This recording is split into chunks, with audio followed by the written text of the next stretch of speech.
महाभारत के युद्ध में अपने शत्रुओं के ललकार को सुन करके अपने आप को रोक नहीं पाए थे अभिमन्यु, और दौड़ पड़े उस चक्रव्यूह में जहाँ पर युद्ध होना था। उसमें प्रविष्ट करने का मार्ग तो इन्हें प्राप्त था, परंतु उससे बाहर कैसे निकलना है इसकी जानकारी अभिमन्यु को नहीं थी। फलस्वरूप वह वीर गति को प्राप्त हुए उस रण क्षेत्र में। ऐसा ही होता है, कभी कभी हम किसी मार्ग पर अग्रसित तो हो जाते हैं, हमें ये जानकारी तो होती है कि कैसे वहाँ पर प्रविष्ट होना है, लेकिन एक समय ऐसा आता है कि वहाँ पर फंस करके उससे बाहर निकलने का कोई विकल्प नहीं नजर आता। और ऐसी ही परिस्थिति बनी हुई है आज ठीक आपके पंचम भाव पर, जहाँ पर राहु देवता का गोचर ऑलरेडी 30 अक्टूबर से हो चुका है। ये राहु देवता 18 महीने तक आपके पंचम भाव पर अपना प्रभाव जमा करके बैठेंगे, और इनके ठीक सामने 180 डिग्री पर केतु देवता आपके इनकम भाव पर उपस्थित होंगे। क्या इनका प्रभाव आपके जीवन में कोई चक्रव्यूह की संरचना तो नहीं रच रहा? क्योंकि दोनों एक दूसरे से सामने बैठे हैं। एक अपने 11वें भाव से 10वें भाव की ओर आगे बढ़ रहा है, तो एक अपने पंचम भाव से आगे बढ़ रहा है आपके चतुर्थ भाव की ओर। दोनों मिल करके कहीं कोई चक्रव्यूह का निर्माण तो नहीं कर रहे हैं। यदि वास्तव में ये चक्रव्यूह है तो इससे हम कैसे पार पा जाएंगे? आज का वीडियो सिर्फ और सिर्फ उसी पर आधारित है। अन्यथा हम मानसिक अशांति से त्रस्त हो सकते हैं, ग्रस्त हो सकते हैं अपने लाभ की कमी से। कैसे इसे बढ़ाया जाए, इस बात को हम समझने वाले हैं। ध्यान दीजिएगा, इसे आप अपने वृश्चिक लग्न राशि के अनुसार देखिए, सटीकता 100% बैठेगी। ध्यान दीजिएगा, राहु देवता आपके ठीक पंचम भाव पर इनका गोचर हुआ है। 566 दिनों का इनका गोचर है। यदि हमने इस राहु के प्रभाव को नहीं जाना, यदि इसे कैसे यूज़ करना है इन राहु केतु के प्रभाव को, तो हमने नहीं जाना, तो याद रखिएगा ये हमें कई नेगेटिव प्रभाव भी देंगे। जैसे कि सबसे बड़ी प्रॉब्लम हो सकती है मानसिक अशांति, क्योंकि पंचम भाव हमारी मानसिक अशांति ही होती है। दूसरी तरफ लाभ में कमी, ये दोनों ही चीज़ हमें दिख सकता है यदि हमने इसके चक्रव्यूह से बाहर निकलने का रास्ता नहीं खोजा। तो कैसे इससे बाहर निकला जाए, इस बात पर अब हम चर्चा करने जा रहे हैं। राहु जहां विद्यमान है वहां आपको जुड़ना है, और केतु जहां विद्यमान है वहां से आपको निर्वृत्त होना है। ये एक पहला सूत्र आप हमेशा ध्यान रखिएगा। राहु यदि पंचम में है तो इस समय पर जुड़ना पड़ेगा आपको अपने शिक्षा के लिए। यदि आप ऑलरेडी विद्यार्थी हैं, एक फोर्स आपके अंदर आएगा कि कैसे मैं अपने शिक्षा को प्राप्त कर सकूं। यदि आप विद्यार्थी नहीं हैं, किसी प्रोफेशनल कार्य में हैं, किसी बिजनेस में हैं या किसी जॉब में हैं, तो ये समझिए ये समय है आपके शिक्षा को बढ़ाने का, आपके ज्ञान के स्तर को बहुत ऊंचा उठाने का ये समय आपके लिए है। क्योंकि राहु जहाँ है, जहाँ चाहत है वहाँ, इस बात को मत भूलिएगा, आपकी चाहत है वहाँ, और आपको जुड़ना पड़ेगा, अन्यथा आपको मानसिक अशांति का सामना करना पड़ेगा। आपको अपना टैलेंट बढ़ाना है, ज्ञान बढ़ाना है, जो फील्ड में भी आप कार्य करते हैं। ये राहु देवता है, इसलिए आपको जुड़ना है। राहु तो सिर्फ फेस है ना, ऊपर का भाग राहु है और नीचे का भाग केतु है, इसलिए इसके पास हमारा ज्ञान कहाँ है? ज्ञान यहाँ पर होता है। वाणी कहाँ है? वाणी यहाँ, अर्थात ऊपर के हिस्से में ही सारा का सारा मुख्य कार्य होता है। अब कैसे, यदि किसी व्यक्ति को जीवन में आगे बढ़ना है तो इस राहु और केतु के टेक्निक को समझ लिया। जन्म पत्रिका में भी यदि राहु आपके यथावत बैठे हुए हैं, तब भी आप यही समझ लीजिए कि इस समय पर आपको अगले 18 महीने के लिए जितना अधिक आप अपने ज्ञान को बढ़ा सकते हैं, भूलना नहीं है। ठीक इसके बाद ये राहु देवता आपके ठीक चतुर्थ भाव पर चले जाएंगे 18 महीने बाद। मतलब कि सुख संपत्ति ये सब कुछ आपके जीवन पर न्यौछावर कर देंगे, यदि इस 18 महीने को हमने अपने ज्ञान से परिपूर्ण कर लिया।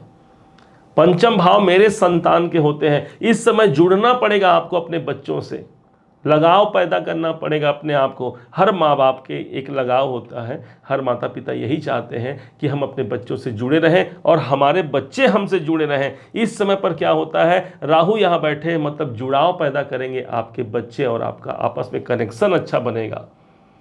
अन्यथा यही राहु आपको अपने संतान संबंधी चिंताओं से ग्रसित कर देंगे, इस बात को मत भूलिएगा। जुड़ाव पैदा होना अर्थात वो कार्य करना है आपको कि कैसे मैं संतान के ग्रोथ के लिए काम कर पाऊँ, उनके शिक्षा, उनके कैरियर, उनकी बढ़ोतरी के लिए मैं काम कर पाऊँ। ये हमारा सबसे बड़ा एक जुनून होना चाहिए, क्योंकि राहु हमारा जुनून है, मत भूलिएगा। पंचम भाव हमारी क्रिएटिविटी को प्रदर्शित करता है। इस समय पर आपके जो मुख्य कार्य होने चाहिए वो आपके क्रिएटिविटी पर होना चाहिए। क्या मेरे काम है, उस कार्य पर आपको फोकस्ड रहना होगा, तब ये ला करके राहुदेव आपको अच्छा फल देंगे। यदि आप कलात्मक कार्य करते हैं तो वहाँ पर भी आपको बहुत कार्य करने की आवश्यकता है। देखिए, कार्य कोई भी हो, यदि उसमें कोई कलात्मकता यदि जुड़ जाती है, कुछ क्रिएटिविटी का कार्य वहाँ पर हो जाता है, तो वही कार्य यदि नॉर्मल भी है तो बहुत बेहतर नजर आता है। इस बात को मत भूलिएगा। पंचम भाव हमारे शेयर मार्केट को प्रदर्शित करता है। इस समय पर अगले 18 महीने तक का समय रहेगा आपके पास, अपने शेयर मार्केट पर आपका सबसे बड़ा एक फोकस हो सकता है, या कोई भी ऐसा धन जहां से आप प्राप्त करना चाहते हैं, शॉर्टकट तरीके से प्राप्त करना चाहते हैं, ये राहु आपके मन में वो भावना प्रेषित करेगा और आप वहां से जुड़ेंगे भी। राहु यहां पर विद्यमान है। कुल मिलाकर के यदि राहु को हमने समझ लिया, जान लिया, इनके कारक तत्वों को हमने अपने प्रभाव में ले लिया। कारक तत्व में आते हैं, राहु का संबंध होता है साक्षात हमारे ऑनलाइन संबंधी कार्य में। यदि आपका कोई कार्य ऑनलाइन से संबंधित कार्य है, मतलब वहाँ से आपको सफलता मिल सकती है, या आपको उसमें इन्वॉल्व होना है। सफलता मिलेगी तो बहुत स्लो तरीके से होगा, लेकिन हम ऑलरेडी वहाँ पर जुड़ जाते हैं, मतलब राहु के कार्य को हमने आत्मसात किया और यहाँ से सफलता निकाल के देंगे ये राहु देवता। राहु जहाँ पर विद्यमान है, ठीक इनके सामने 180 डिग्री के अंतराल में केतु देवता विद्यमान होते हैं। इस हिसाब से ये आपके 11वें घर अर्थात आपके लाभ भाव पर हैं। अब हमने अभी कहा कि राहु जहां है वहां प्रवृत्त होना है, जो आपको बताया, और केतु जहां है वहां निर्वृत्त होना है। छोड़ो, रहने दो। कहां पर बैठे भाई, कोई छोड़ पाएगा क्या? आप सोचिए, आपके 11वें भाव में है, कोई अपना इनकम छोड़ पाएगा? कोई अपनी चाहत छोड़ पाएगा? क्योंकि 11वां भाव मेरी इच्छाओं की पूर्ति का होता है, मेरे ड्रीम होते हैं, डिज़ायर होते हैं। यदि आप अपने ड्रीम, डिज़ायर, इच्छाओं की पूर्ति को इस समय पर छोड़ देते हैं, ये केतु आपके लिए बहुत अच्छे हो जाते हैं। छोड़ने का मतलब हम आपसे ये नहीं कहते कि अपने सपने न मत देखिए, लेकिन एक निर्वृत्ति मार्ग होना चाहिए। इस समय आपको ध्यान देना है अपने ऊपर, अपने माइंड के ऊपर ध्यान देना है, अपने एजुकेशन के ऊपर ध्यान देना है। आप स्वतः विचार कीजिए कि यदि आपका एजुकेशन, आपकी शिक्षा, आपकी लर्निंग आपके फील्ड से रिलेटेड बढ़ जाए तो आपके पास तो ऑटोमेटिक इनकम और धन आ जाएगा। अब बल्कि हमारे पास ज्ञान और हमारे जो काबिलियत में कुछ कमी है, और हम कितना भी धन प्राप्ति के लिए या अपनी कामनाओं की पूर्ति के लिए हम दिन रात प्रयास कर लें, आप स्वयं सोचिए कि कितना कुछ हमें प्राप्त हो पाएगा। केतु एक सन्यासी है, एक सन्यासी की भांति सोचना पड़ेगा हमें अपने इनकम को लेकर के। अपने जो हमारे ड्रीम है बहुत बड़े चढ़े हैं, केतु को ये पसंद नहीं। केतु क्या चाहते हैं? केतु एक सन्यासी है। क्या एक सन्यासी के पास इतना बड़ा ड्रीम डिजायर हो सकता है? भाई उसे तो कोई वाहन भी नहीं चाहिए, उसे तो मात्र 2 वक्त की रोटी मिल गई तो अच्छी बात है, और नहीं तो जही विधि राखे राम तही विधि रहिए। ये बात जब आपने आत्मसात किया अपने जीवन पर, ये केतु बहुत कुछ दिला जाएंगे। कैसे? एक सन्यासी के घर, उसके घर पर जाकर के देखेंगे, उसके घर में आपको कुछ नजर नहीं आएगा, सिर्फ एक पर्णकुटी होता है। पहले के समय पर जो आपने देखा होगा तस्वीरों में, जो फिल्मों में या फिर रामायण के माध्यम से कैसे होते थे, वैसे ही बनता था। और बड़े बड़े राजा महाराजा उनके चरण दबाने के लिए उनके आशीर्वाद लेने के लिए पहुंचते थे। वो स्वयं तकलीफ में और भले रह जाए, लेकिन उसमें भी उनको सुखी मिलती थी, और सामने वाले को इतना धन संपत्ति एक आशीर्वाद के माध्यम से दे जाते थे।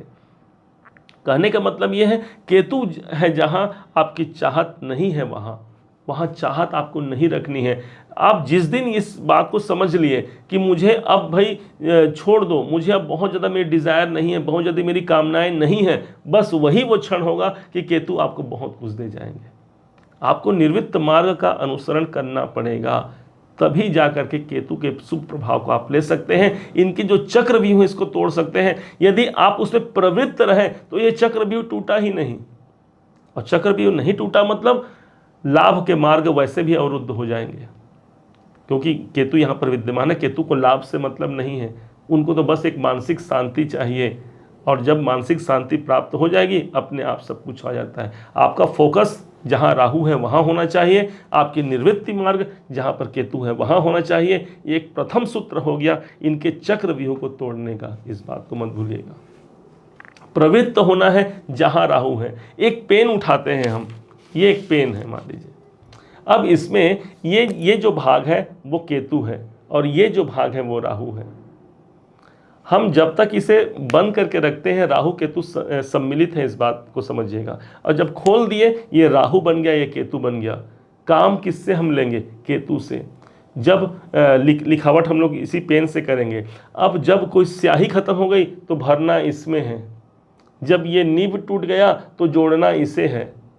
कुल मिलाकर के सारा काम इसे करना है और नाम किसका होता है? इसका। क्यों? क्योंकि जब इसे हमने लगा करके अपने सामने रखते हैं तो आप किसे देख पा रहे हैं? इस पेन के ढक्कन को देख पा रहे हैं। ठीक इसी प्रकार से राहु सिर उठा करके चलने वाला है, उसके ड्रीम डिजायर बहुत बड़े हैं, लेकिन केतु तो बोलता है भाई मुझे दिखावे से मतलब नहीं, मैं अपना काम करूंगा, चुपचाप अंदर रहूंगा। ये केतु है आपका, और यही आपको समझना है। इतने इंपॉर्टेंट भाव पर इनका गोचर है। कोई भी गोचर अच्छा या बुरा नहीं होता, हमारे उस ग्रह को कैसे हम समझते हैं, कैसे उस ग्रह के कार्य को अपने जीवन में करते हैं, इसके ऊपर डिपेंड होता है इनके लाभ और हानि। अन्यथा ये राहु क्या है? तो राहु तो भय है, भ्रम है, चिंता है। राहु को क्या समझा हमने? भय समझा। तो राहु आपको पंचम भाव पे आके डरा सकते हैं, संतान संबंधी चिंता दे सकते हैं, आपके मानसिक अशांतियां दे सकते हैं, पंचम भाव शेयर मार्केट संबंधी कोई नुकसान दे सकते हैं। तो यदि हमने यहाँ पर डरना नहीं है, तो भय, एक सामने एक भूत है और भूत को देख करके यदि हमने डर गए, हम आगे नहीं बढ़े, तो क्या हुआ? हमारा मार्ग वहीं पर अवरुद्ध हो गया ना भाई, हम आगे तो बढ़ ही नहीं पाए। लेकिन डर के आगे जीत है, और यही जीत आपको दिलाएंगे राहु। कोशिश कीजिए जितना अधिक हो सके अपने ज्ञान को बढ़ाइए, बहुत अधिक बढ़ाइए। ये ज्ञान के कारक है हमारे पंचम भाव, जहाँ पर ये राहु देव विद्यमान है, और यही वो माध्यम होगा जो आपको लाभ भी दे जाएगा, आप एक कैरियर में सक्सेस भी दे जाएगा। क्यों? क्योंकि शनि देवता ठीक आपके चतुर्थ भाव में है। कर्म के कारक तो हमारे शनि देवता है। राहु देवता को काम से मतलब नहीं, राहु देवता को सिर्फ चाहिए ही चाहिए, और वही चाहिए ही चाहिए आपका ज्ञान चाहिए, इसे संतान के प्रति आपका फोकस चाहिए, ये आपके राहु देवता है। यहां पर से शनि देवता आपके कर्म को देख रहे हैं, मतलब कार्य के लिए आपको प्रेरित करेंगे, लेकिन कर्म के कारक हमारे केतु देवता नहीं है। वो तो निवृत्ति मार्ग चाहते हैं। वो कहते हैं भाई आप शांत रहिए, कुछ देर अपने आप की शांति की अनुभूति तो कीजिए, धैर्य तो रखिए। धीरज धर्म मित्र रुनारी, आपद काल परखिए चारी। जो धीरज रख लिया अपने गोल के लिए, अपने ड्रीम, अपने डिजायर के लिए, जिसने धीरज रख लिया, वहां पर उसे बहुत कुछ निकाल कर देने का कार्य एकमात्र हमारे केतु देवता के पास है। अब इन दोनों के संयुक्त प्रभाव को कैसे बलिष्ठ किया जाए, तो हम आपको बताते हैं। एक जो गौ माता हमारी होती है, गाय के गोबर से आप एक बहुत अच्छा विकल्प ढूंढ सकते हैं इस राहु केतु के। यदि कहीं पर नकारात्मक प्रभाव हैं भी तो उसे सकारात्मक प्रभाव के लिए गाय के गोबर आप ले आइए, 2 पिंडी बना लीजिए छोटा छोटा गाय के गोबर से, और उस पर कुछ पीले कपड़े या रुई में हल्दी डाल करके उसे वस्त्र के रूप में उसे पहना दीजिए, और अपने घर पर रख लीजिए जहाँ पूजा का स्थल है। प्रतिदिन पूजा कीजिए।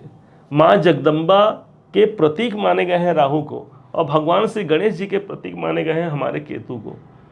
तो गौरी गणपति की पूजा जिस घर में होती है, राहु केतु का दुष्प्रभाव वहाँ पर उपस्थित नहीं होता, इस बात को मत भूलिएगा।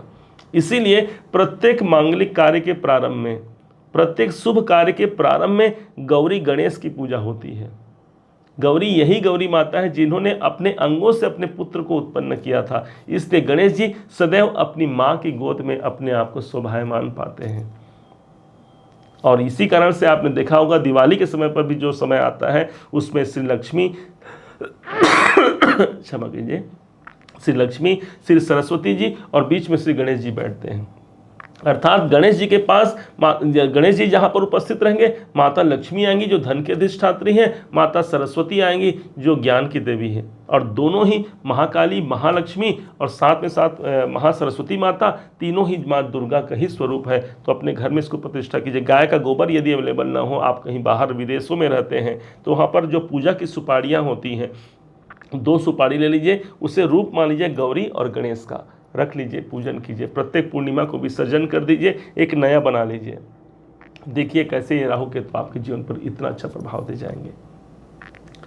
उम्मीद है आप सबने इसे समझा है, आप सबने इसे जाना है। यदि आपने इसे समझा है, जाना है, मेरे समझाने का प्रभाव, मेरे समझाने का तरीका यदि आपको सार्थक लगा हो, मेरे समझाने का यदि प्रयास आपको सार्थक लगा हो, तो हर बार की भांति इस बार भी अपना प्यार भरा लाइक और कमेंट करना कभी मत भूलिएगा। और हाँ, यदि अभी तक आपने चैनल को सब्सक्राइब नहीं किया है, सब्सक्राइब भी कीजिएगा। पुनः एक बार फिर आप सभी का दिवस बहुत मंगलमय हो, इन्हीं शुभकामनाओं के साथ। जय श्री राम।